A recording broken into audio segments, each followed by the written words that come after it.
Okay, first one, trend or trash? Is the trend of focusing on product-led growth for SaaS companies here to stay, or is it overhyped? I think it's overhyped. Okay, why is that?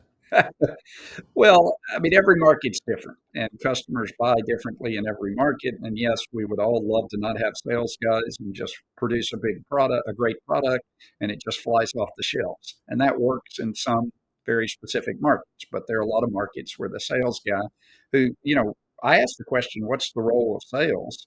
A lot of people say to close a deal, generate revenue. I think that's short sighted.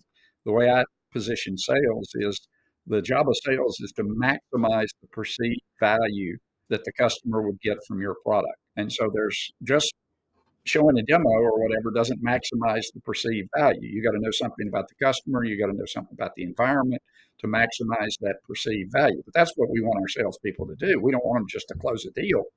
We want them to show the customer that this is worth so much more and that they'd pay so much more and there's more reason to do additional business with us. That's great. And I think there's something interesting about with a PLG motion, the product-led growth motion, that is hard to communicate via just the product. And so if you're focusing on maximizing the perceived value, customers may not have gotten the full value of the product because they signed up for it and they only did one module. So you're either addressing that through a sell-on motion where you bring in a seller at some point and flip them from freemium or help them convert them into a paid model, or you do a CSM, an account manager on it as well. But I do think that's really interesting that it's harder. It's hard to communicate full value, I think, in PLG. So I think it's kind of a false dichotomy. It's probably both. It's a hybrid of product led growth and sales led growth over time.